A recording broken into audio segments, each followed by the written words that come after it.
Wala nang maraming paligoy-ligoy pa, diretso sa punto na. Maiksi lang ang komentaryo, pero diretso sa punto. Maraming kuro-kuro, may tiwali, may totoo. Dito, sa puntong diretso tayo. Punto, diretso. Galing ito kay Congressman Benny Abante. Kanyang observation yan. Sabi ni Congressman Abante, mukhang masama ang loob nila Defensor. Ano ba kasi ang plano nila Defensor? Ang plano kasi talaga nila Mike Defensor, mga kabunyog, ang plano nila talagang makikipagmatigasan na. Kumbaga para sa kanila, masyado na silang ginigipit daw ng administrasyon, ipakita daw na hindi sila natatakot. Habang ginigipit daw sila ng administrasyon, kinakasuhan sila ng kung ano-ano, haharapin nila ito ng i-expose nila yung mga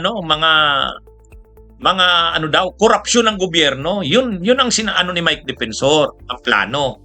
Pagka na-expose daw yung mga korupsyon, magagalit ang taong bayan. Posibleng magkaroon ng people power o posibleng magkaroon ng kudeta.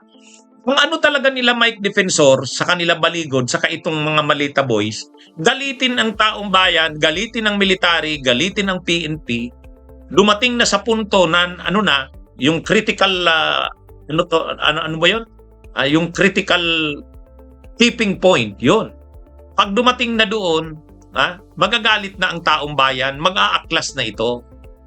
Para mangyari yan, kailangan magko-combine yung mga senador na pro-Duterte saka sila. Kasi yung mga senador na pro-Duterte tulad nila Cayetano, nila Amy Marcos, nila Marcoleta, sila yung magbibigay ng parang legitimization. Kailangan kasi ma-legitimize yung kanilang magsasalita. Parang lalabas na hindi lang sila nagsasalita sa mga vloggers, sa mga media, kundi bilang nagsasalita sila sa Senado.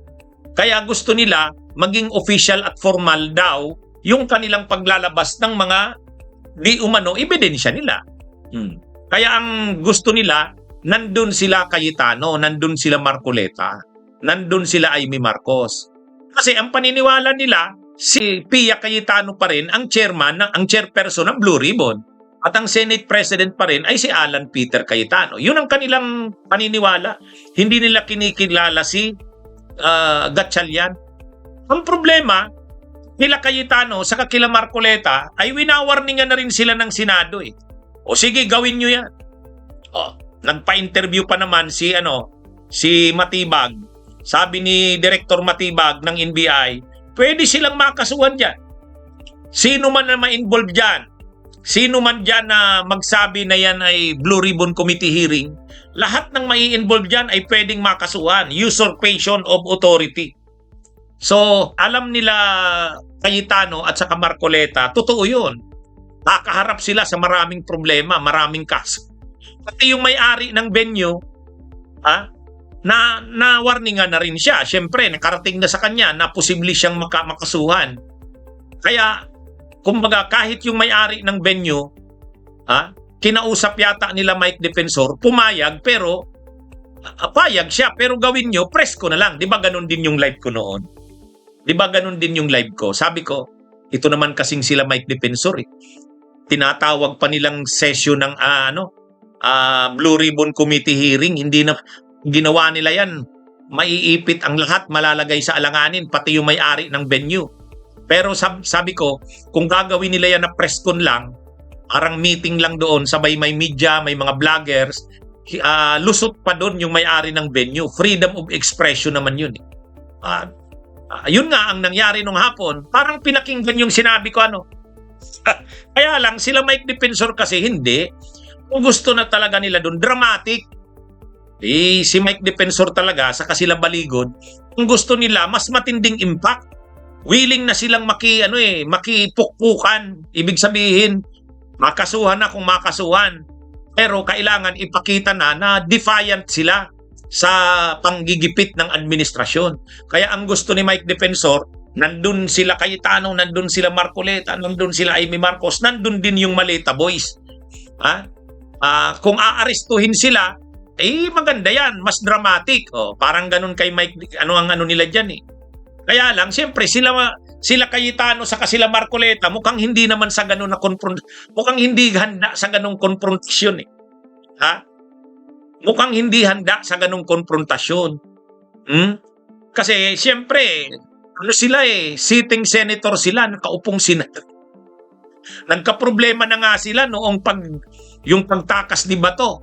Sa ngayon, nandyan yung posibilidad na kakaharapin nila ang kaliwat kanang mga kaso dahil dun sa pagpatakas kay Bato. Saka yung pagpapaputok nung May 30 ng gabi. Lumalabas ngayon sa investigasyon ng DOJ Panel of Prosecutors, wala namang attack, walang nangyaring atake sa Senado. Nagpaputok lang talaga sila kahit wala namang dahilan. Kaya ano yan, dun pa lang, sari-saring kaso na ang kakaharapin ni Padilla, ni Rubin, saka ni Aplasca, saka ni Cayetano. Tapos ngayon madadagdagan na naman itong ginagawa nila Mike Defensor. Mukhang nung bandang huli mga kabunyog, nag-decide sila Cayetano na wag na, hindi kami sisipot diyan, malalagay kami sa alanganin. Ay syempre si Mike Defensor, sumama siguro ang loob sa tingin ko lang. Kasi para sa kanya, ano man ang mangyari, tuloy tayo. Panindigan na natin to. Mukhang hindi naman handa sila Cayetano sa sila Marcoleta sa ganun eh. Saka yung may-ari ng venue, hindi rin handa sa ganun. Si Mike Defensor, medyo mainit na rin ang ulo kasi kariwat kanan ang mga kaso niya. Parang sa kanya, sige na, anuhan na to. Yan yung Actually, pag pinapanood ko yung mga vlogs ng mga vloggers ng DDS, saka yung iba-ibang mga grupo nila, sila hindi nagkakaintindihan talaga. Halimbawa, sila Eric Celes, yung mga retired military, nakikita ko magsalisalita. Di ba nung isang araw nag-press con sila Atty. Manuelito Luna, saka yung si Eric Celes, si Jing Paras nandun. Nung sinasabi nila doon sa press ko nila, VP Sara, pamunuan mo na kami. Ikaw na mismo ang mamuno sa amin para dumami ang tao. Kasi ang tingin nila, kaya kukunti ang tao nila, kasi hindi naman si Sara pumuposisyon. Dumidistansya pa eh. Dumidistansya pa si Sara eh. Hindi si Sara nag-i-endorse ng mga panawagan ng mga grupo nila Jing Paras, Eric Celes. Ay siyempre, ang panawagan kasi nila Manuelito Luna, nila Jing Paras, parang ang tao, mag-people power na. Ito kasing si Eric Celes, laging sinasabi, may 2,000 lang tayo na pasimula, dadami yan. Ang gusto nila, si Sara na ang manawagan. Hindi naman ginagawa ni Sara. Siyempre, na maraming beses nalagay na sa alanganin si Sara Duterte. Tapos sila Mike Defensor naman, sila Cayetano naman yung ina-agitate, saka sila Marcoleta, saka sila Amy Marcos. Sige na, makipukpukan na tayo dyan. Ibig sabihin, wag na nating kilalanin yan si Gatchalian, sila Tulfo, wag na yan. Magkaroon tayo ng sarili nating Blue Ribbon Committee hearing. Ikaw yung chairman ng si Pia Cayetano pa rin ang chairperson. Tapos si Marcoleta yung subcommittee chairperson. Yun ang gusto nila Mike Defensor. Kaya lang, ang nangyayari dito, napapahiya na rin sila Cayetano sa sila Marcoleta kasi mas ang nagdadala na ng tsimpo, sila Defensor na sa sila Maligod, sa si Topacio. Di ba? Ang nagpiprepare ng venue, kung naghahanda ng lahat, pag-announce sa publiko, si Mike Defensor na. Saka sila Topacio. Ina-announce nila na magkakaroon ng Blue Ribbon Committee hearing bukas sa June 16 sa Double Gem Events Place ba yun? Events Garden sa Mandaluyong, Quezon, Mandaluyong City. Ang nag-a-announce si Mike Defensor na. O di lalo ngayong nakakantsawan. Bakit si Mike Defensor ang nag-a-announce? Senador ba siya? Yan yung nangyari diyan mga kabunyog, mga kababayan. Kaya siguro sa bandang huli, nalagay na rin sa alanganin sila Cayetano at Marcoleta. Nalagay na rin sila sa alanganin. Kapag tinuloy pa rin nila yon, malaking problema sa kanila. Unang-una talaga si Mike Defensor naman ang nag-aanunsyo na eh. Si Mike Defensor yung nag-aanunsyo.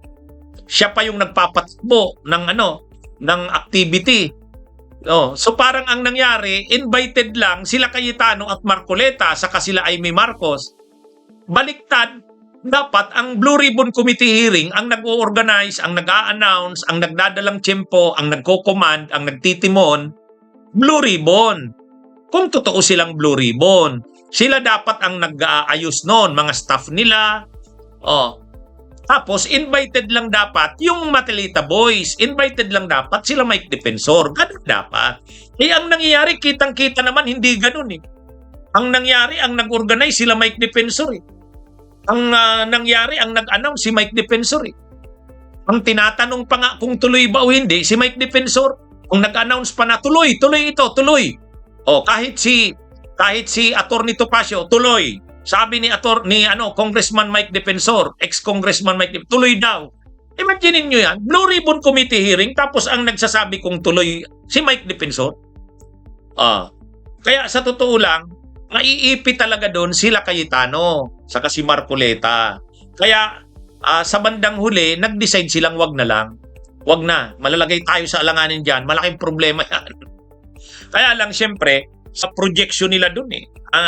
Ang projection nila doon,